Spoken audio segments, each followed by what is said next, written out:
The call came in at 1:27 a.m., the kind of call that makes the hair on the back of your neck stand up. Dispatch sounded rattled. Unit 45, proceed to 724 Marlborough Avenue. Report of multiple 911 hang-ups and screams heard. No answer on callback. Be advised, nearest unit is 20 minutes out. I was alone that night, patrolling a quiet stretch of suburbs that felt too eerie when the fog rolled in. My partner had called in sick, so it was just me in the cruiser, sipping lukewarm coffee and praying for an uneventful night. But this felt different. When I pulled up to the address, the house stood like a mausoleum, a 2-story colonial, with peeling paint and a lawn that looked like it hadn't been touched in years. The street was silent, not even the hum of a streetlight. It felt like the house had sucked the life out of the block. I radioed in. Unit 45 on scene. No visual movement. Lights are off. Investigating. My voice sounded steady, but my pulse was anything but.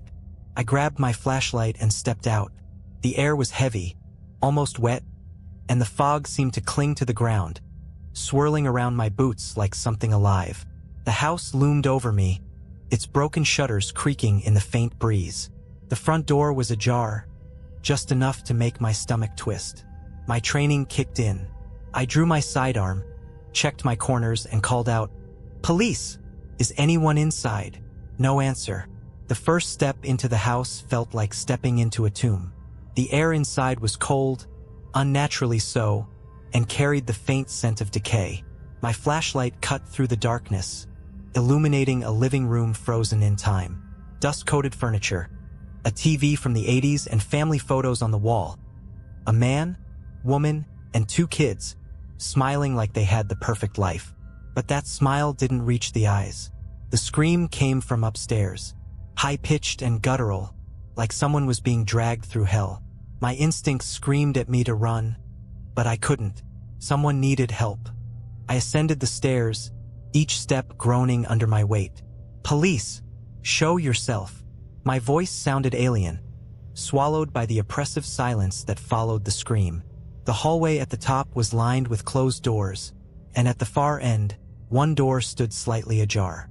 I pushed it open, and my blood turned to ice. The room was a child's bedroom. Toys were strewn across the floor, and the walls were covered in crayon drawings, but not the happy kind. Dark figures loomed over tiny stick families.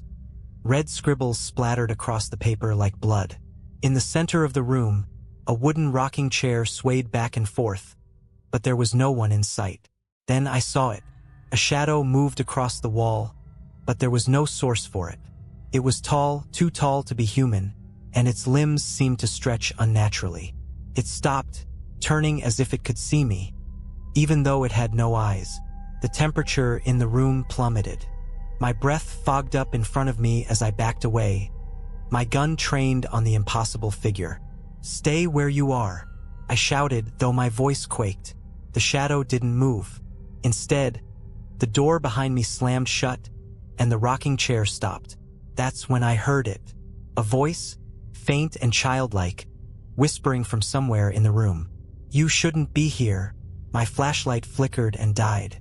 I was plunged into darkness, save for the faint glow of the streetlight outside, leaking through the window. The shadow moved, fast. It darted across the room, and I felt it before I saw it. An overwhelming presence, pressing down on me like a vice. My instincts took over. I fired, the muzzle flash lighting up the room in bursts. Nothing. The bullets passed through the figure like it wasn't there. The whispering grew louder, overlapping voices that weren't human. They were chanting something I couldn't understand, and it was getting closer.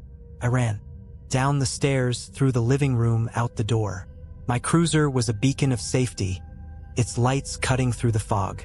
I didn't stop running until I was inside, locking the doors and fumbling for the radio. Unit 45 requesting immediate backup. Officer under attack. 724 Marlborough Avenue. Static. The voices didn't stop. They were in the car now, filling the air around me. I floored it, tearing out of the driveway and down the empty street, but no matter how far I drove, the whispers stayed. When I finally reached the station, I was shaking so badly I could barely get out of the car. My fellow officers found me pale and sweating, rambling about shadows and whispers. The house at 724 Marlborough Avenue didn't exist. At least that's what the record said. But I know what I saw, and I'll never patrol alone again. I spent the rest of that night at the station, trying to piece together what the hell had just happened. Every time I closed my eyes, I saw that shadow. Every time I tried to shake it off, I heard the whispers. Couldn't go home. Not like this. So, I sat in the break room, staring at the wall clock as its hands crawled toward dawn. When the shift supervisor, Sergeant Harper, came in at 6 a.m., I decided to tell him everything. Well, almost everything. I left out the shadow and the voices, sticking to unexplainable activity at the house. Harper's face went pale when I mentioned the address. 724 Marlborough? He repeated, his voice quieter than usual. He leaned back in his chair, crossing his arms like he was bracing for bad news. That house has been abandoned for decades. Last anyone remembers, the family just disappeared. Disappeared. I echoed, unsure if I'd heard him right. Harper nodded, his brow furrowed. Yeah, back in the late 80s. Father, mother, 2 kids. No signs of a struggle, no bodies, no leads. Just gone. The case is still open, technically, but it's cold as hell. Weird part is, neighbors reported seeing lights on in the house for weeks after they were gone. Police chalked it up to squatters, but no one was ever found inside. Why didn't dispatch mention that when they sent me out there? I asked, my throat dry. He shrugged. It's just an address now. Paperwork's buried so deep no one remembers. But I'll tell you this. Harper leaned in closer, his voice dropping to a whisper. You're not the first cop to come back spooked from that place. What do you mean? About 10 years ago, a rookie named Daniels got sent there on a welfare check. Same deal, 911 hang-ups, screaming. When backup arrived, they found his cruiser abandoned on the street. Daniels was inside the house, sitting in that rocking chair, muttering to himself. Took weeks for him to talk again. And when he did, it was gibberish about shadows and a voice in the walls. He quit the force not long after. A chill ran down my spine. And no one thought to tell new guys about this? Harper sighed, rubbing his temples. Look, cops deal with crazy stuff every day. Some of it you can't explain, but you've got to move on. Otherwise, it eats you alive. His words stuck with me as I drove home that morning, but they didn't bring me any comfort. My apartment felt different, smaller somehow. Shadows pooled in the corners, and I swore I could still hear faint whispers under the hum of my refrigerator. Sleep wasn't an option. By the time night fell, I'd convinced myself that I needed answers. I couldn't just let this sit. If I didn't go back, it'd haunt me forever. So I grabbed my gear, flashlight, sidearm, and my old digital recorder I used for interviews. If I was going back to 724 Marlborough, I was documenting everything. The street was deathly quiet when I arrived, the house standing as it had before, cloaked in shadow. This time, though, I noticed something I hadn't before. A faint, rhythmic tapping coming from one of the upstairs windows. It stopped the moment I stepped out of the car. I set the recorder on my dashboard, hit record, and started speaking. This is Officer Jake Monroe, investigating 724 Marlborough Avenue at 9:14 p.m. following reports of... The tapping started again, louder this time. It wasn't coming from upstairs anymore. It was coming from inside the cruiser. My hands froze as I realized the sound was against the windshield, like fingers drumming on glass. I whipped around, shining my flashlight at the car. Nothing was there. Get a grip, I muttered to myself, but my voice cracked. I entered the house, every nerve in my body on edge. The air was colder than before, biting at my skin even through my jacket. I could hear the faint hum of electricity, though no lights were on. My flashlight beam danced over the walls, landing on the family photos again. The faces looked different now. Their smiles were gone. The rocking chair was still in the child's bedroom, motionless this time. I set my recorder on the floor and started asking questions. Who's here? What do you want? My voice echoed in the emptiness, unanswered. Then the whispers began again. This time I could make out words. "Why did you come back?" They weren't whispers anymore. They were voices, overlapping and growing louder, coming from every direction. I stumbled back, my flashlight flickering. The rocking chair creaked, moving on its own. "Leave," the voices said, almost pleading. I grabbed the recorder and ran, my heart pounding. As I reached the front door, I turned for one last look. Standing in the hallway was a figure, tall, impossibly thin, its head tilted at an unnatural angle. It didn't move, but I could feel it watching me. When I got back to the car, the recorder was still running. I played it back, hoping to make sense of what I'd heard. Instead, I heard my own voice, clear as day, saying something I didn't remember saying. "I'll be back." I couldn't shake the feeling that I'd made a mistake, a big one, the kind that sticks to your soul like tar. I spent the next day listening to that recording over and over, trying to convince myself that I hadn't actually said, "I'll be back." But it was my voice. No distortion, no interference. Just me making a promise I didn't remember. The whispers didn't stop either. They were faint, almost imperceptible, but always there, hiding in the hiss of running water, in the hum of my fridge, in the white noise of my thoughts. They weren't just in the house. They'd followed me. That night, I decided to go back. Not because I wanted to, but because I had to.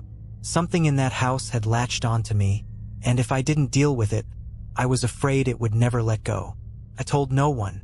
I didn't want Harper talking me out of it or anyone thinking I'd lost my mind. I left a note on my desk at the station just in case.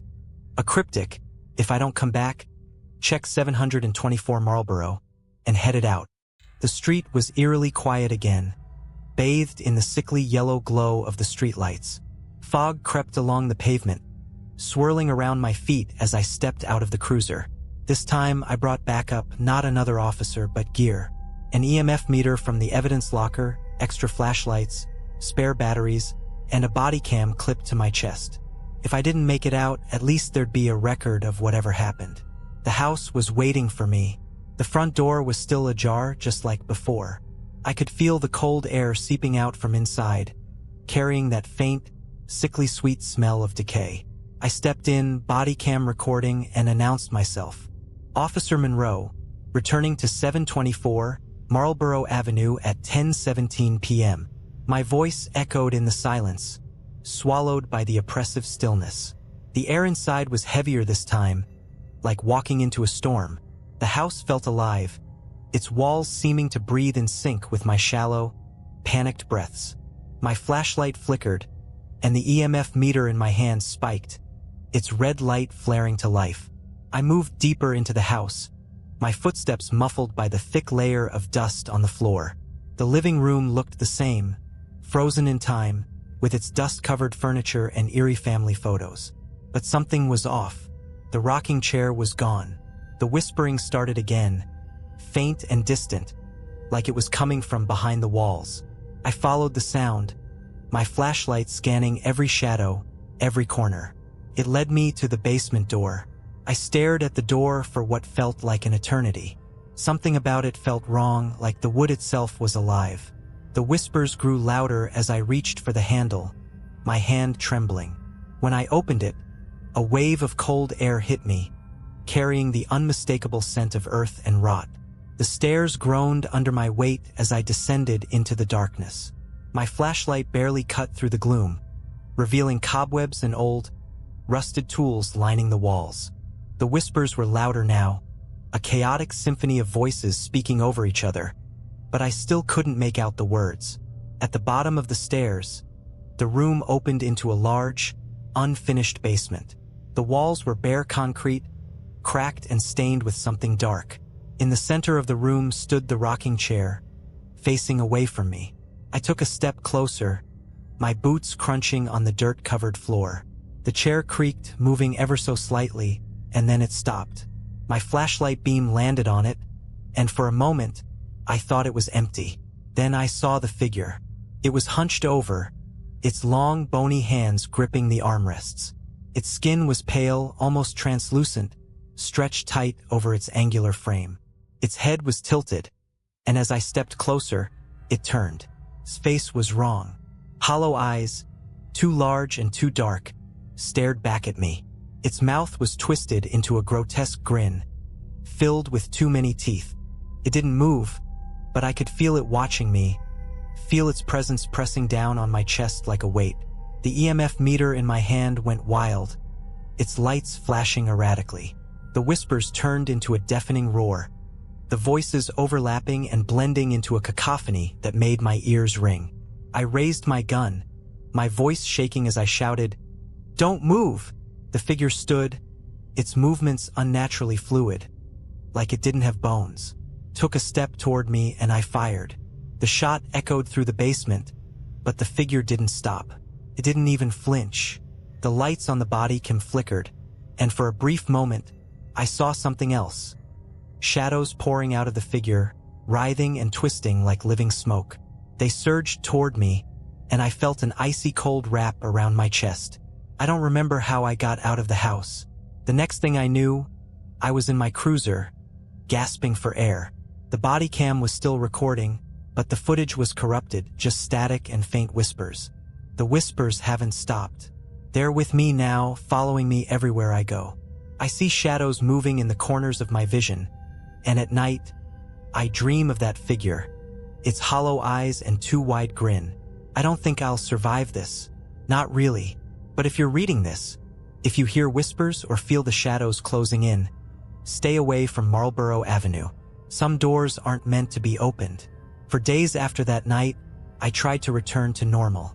Patrols, coffee, paperwork, rinse, repeat. But nothing was the same.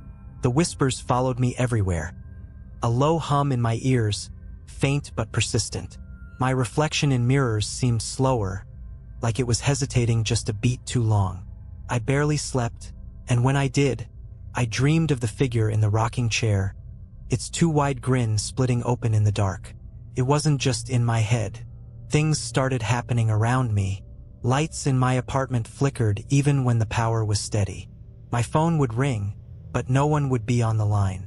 And once, while reviewing body cam footage for an unrelated case, I caught a glimpse of something. A shadow just out of frame moving behind me. But it was the message that broke me.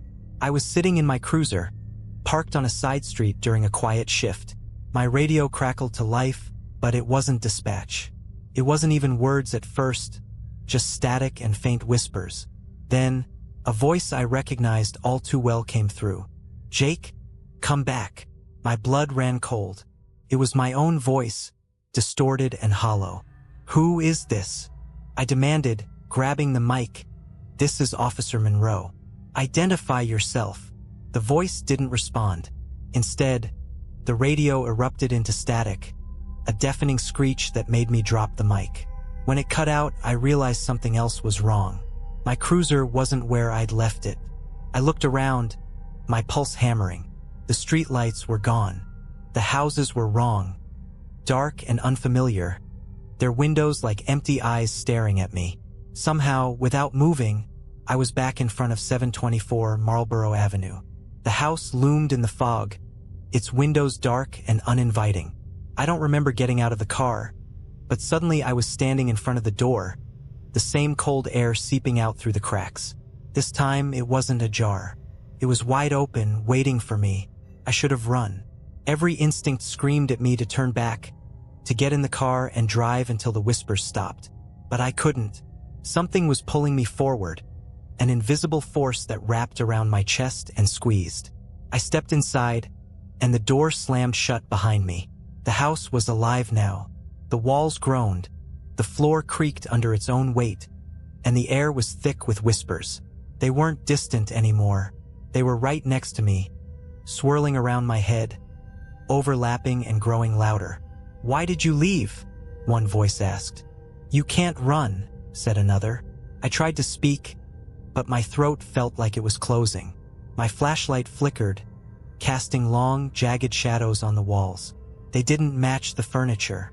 They moved on their own, crawling and writhing like living things.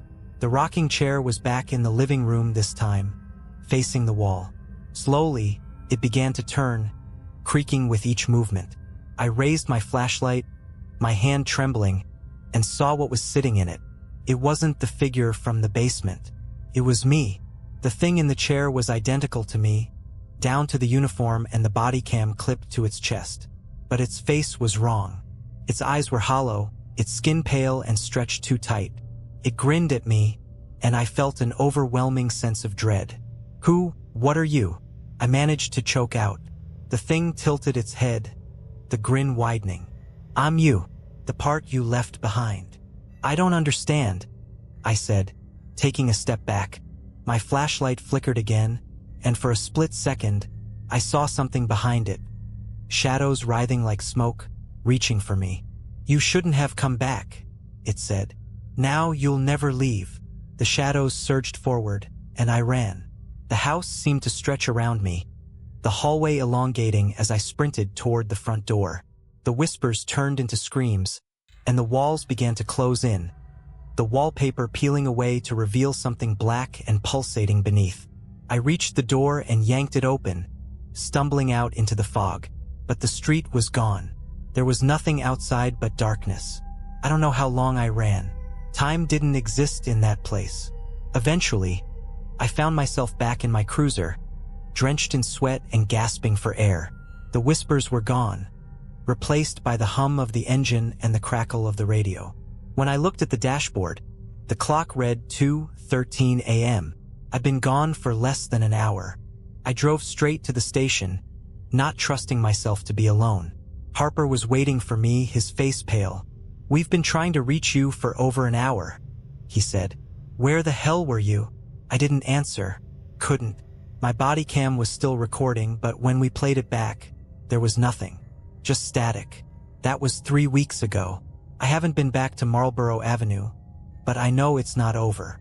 The whispers have started again, faint but growing louder. I see shadows moving in the corners of my vision, and sometimes, when I look in the mirror, my reflection doesn't move. I think the house took something from me that night, or maybe it gave me something. Either way, I know it's not done with me, and someday it'll come back to finish what it started. The whispers became unbearable. Every moment of silence was filled with them, growing louder, more insistent, until it felt like my skull would split. They weren't just voices anymore. They were commands. Come back. Finish what you started. I tried to resist. I stayed away from 724 Marlborough Avenue, even transferred my patrol route to the other side of town. But the house wouldn't let me go. My sleep was consumed by nightmares, the rocking chair, the shadow, the thing that looked like me. And when I woke, it was always the same. The whispers dragging me closer to the edge. It was a Wednesday night when I finally gave in. I'd been off duty, sitting in my apartment with the lights on and the TV blaring, trying to drown out the sound of the whispers. It didn't work. They grew louder, drowning out the TV until the screen flickered and went black. That's when I saw it. The rocking chair. It wasn't in my apartment, but I could see it. A faint reflection in the dark TV screen. And sitting in it was the shadowy figure from the house, staring at me with hollow eyes. Come back. I don't remember deciding to go. One moment I was in my apartment. The next, I was standing outside 724 Marlborough Avenue, the cruiser idling behind Main. The house looked different now. Its windows glowed faintly, like there was something burning inside, and the air around it felt heavy, suffocating. I stepped inside without hesitation, the door swinging shut behind me. The whispers were everywhere now, coming from the walls, the floor, even the air itself. The house wasn't just alive. It was awake. The living room was empty, save for the rocking chair, which now faced the center of the room. My flashlight flickered as I approached, and for the first time, I noticed something on the walls. Words, scratched into the peeling wallpaper, layered over each other until they were illegible. Except for one phrase, repeated over and over in jagged letters. It's not you. What does it mean? I muttered, my voice trembling. The whispers didn't answer, but the rocking chair creaked, shifting slightly. I turned toward the basement door, which was open, revealing the stairs descending into darkness. The whispers grew louder, urging me down. I hesitated for only a moment before stepping forward, my flashlight barely piercing the black. The basement was different now. The walls pulsed with a sickly light, and the floor felt soft, almost alive. In the center of the room stood the figure, the thing that had taken my shape. It turned as I approached, its hollow eyes meeting mine. "You came back," it said, its voice a distorted echo of my own. "What do you want from me?" I demanded, raising my gun. The figure tilted its head, grinning. "You already know." The shadows around it began to writhe, growing taller, darker, until they consumed the entire room. I felt them pressing against me, cold and suffocating. As the whispers reached a deafening crescendo, "It's not you. What does it mean?" I screamed, my voice cracking. The figure stepped closer, and for the first time, I saw something else in its hollow eyes. Not malice, but pity. "You were never supposed to leave," it said softly. "But you did, and now you're broken." "I don't understand," I said, my voice barely audible over the whispers. "You will." The shadows surged forward, engulfing me completely. I couldn't see, couldn't breathe. I felt myself falling, though there was no ground beneath me. The whispers became screams, then silence. When I opened my eyes, I was standing in the middle of the street, the house behind me.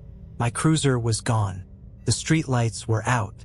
The world was dark, empty, wrong. I turned back toward the house, but it wasn't there anymore. Just an empty lot, overgrown with weeds. That was a week ago.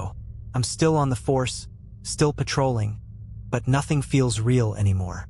People talk to me, but their voices sound distant, like they're coming from the other side of a wall. My reflection in mirrors still hesitates, and sometimes it doesn't move at all. The worst part? The whispers are gone, but I can still feel the house. It's inside me now, watching, waiting. I don't know what it wants or how long I have left, but I know one thing for certain. I never really left, and neither will you. The days blurred into nights. Time had lost all meaning since my last visit to 724 Marlborough Avenue. The house wasn't just inside me anymore. It was me. Every time I closed my eyes, I saw its walls. Every time I moved, I felt its floorboards groaning beneath me. The whispers were gone, replaced by something worse. Silence. But the silence wasn't empty. It was full of waiting, watching. I tried to continue working, but my colleagues noticed. Harper pulled me aside after my third missed roll call. "Jake, you're not yourself," he said, his eyes filled with concern. "Take some time off. Get your head straight." I wanted to tell him, to make him understand, but how could I explain? How could anyone? So I nodded, handed over my badge, and left. My apartment felt smaller than ever, the walls pressing in on me. Every shadow seemed alive, shifting just out of sight. I wasn't safe anywhere. Not from the house. Not from myself. It was 3:33 a.m. when I woke to the sound of footsteps in my apartment. Heavy, deliberate, moving toward my bedroom. My heart pounded as I reached for my gun on the nightstand, but my hand froze halfway there. A voice echoed through the room, soft and familiar. "Jake, it's time." The voice was mine. I turned toward the doorway, and there it stood, the figure, the thing that had taken my shape. Its hollow eyes locked onto mine, and its too wide grin spread across its face. Behind it, shadows poured into the room, writhing and twisting like living smoke. "You've been running," it said, stepping closer. "But you can't run from what you are." "I'm not you," I spat, forcing my hand to grip the gun. "I'll never be you." The thing chuckled, a low, guttural sound that made my skin crawl. "You already are. You left a piece of yourself in the house. And now it's time to come home." The shadows surged forward, wrapping around me like cold chains. I fired, the muzzle flash lighting up the room, but the bullets passed through the figure as if it wasn't there. The shadows tightened their grip, dragging me toward the doorway. I screamed, clawing at the floor, but it was no use. The figure leaned down, its face inches from mine, and whispered one last thing. "You were never meant to leave." When I opened my eyes, I was back in the house. The walls were alive, pulsing and shifting with every beat of my heart. The air was thick, suffocating, and the whispers were back, louder than ever. I was standing in the living room, the rocking chair in front of me. It was empty now, but the shadows that had dragged me here lingered, watching. I turned slowly, my flashlight cutting through the gloom. The house was different, larger, endless. Every door led to another hallway, every hallway to another room, all of them wrong. The furniture was twisted. The windows showed nothing but darkness, and the air buzzed with static. The figure was gone, but I could feel it. I could feel me. I don't know how long I wandered through the house. Hours? Days? Time didn't exist here. The whispers guided me, pulling me deeper into its maze. And then, finally, I found it. The basement. The door was wide open, and the air spilling out was colder than death. I descended the stairs, each step creaking under my weight. At the bottom, the rocking chair waited, and sitting in it was me. Not the shadowy figure, not the thing from before. It was me exactly as I was. Uniform, badge, everything. It looked up as I approached, and for a moment, I thought it was crying. "You're here," it said, its voice trembling. "You shouldn't have come back." "What are you?" I demanded, my voice echoing in the oppressive silence. The other me shook its head. "I'm what you left behind. The part of you that was whole. The part that was real." I stared at it, trying to make sense of the words. "What does that mean?" "It means you don't leave this place. Not completely." It stood, the rocking chair creaking as it shifted. "You can't go back. Not after what you've seen. What you've done." The shadows began to close in, wrapping around the walls, the floor, the ceiling. I backed away, my flashlight flickering as the air grew colder. "No," I said, shaking my head. "I'm not staying here. I'll find a way out." The other me smiled sadly. "There's no way out, Jake. There never was." I ran through the endless hallways, through the twisting rooms and the shifting shadows, but the house wouldn't let me go. It was alive, its walls closing in, its whispers screaming in my ears. And then suddenly I was outside. I was standing in the empty lot where the house had been, the fog swirling around me. My cruiser was gone. The street lights were gone. Everything was gone except for me. And the silence. I don't know how I got out or if I really did. The whispers are gone now, but the silence is worse. It's heavy, suffocating, and full of waiting. Sometimes when I look in the mirror, I see the house behind me, just for a second. And sometimes, when I close my eyes, I hear it. Faint, almost imperceptible. "Come back." I don't know how long I can resist. But if you're reading this, remember one thing. Some places aren't haunted. They're hungry. And once they find you, they never let go.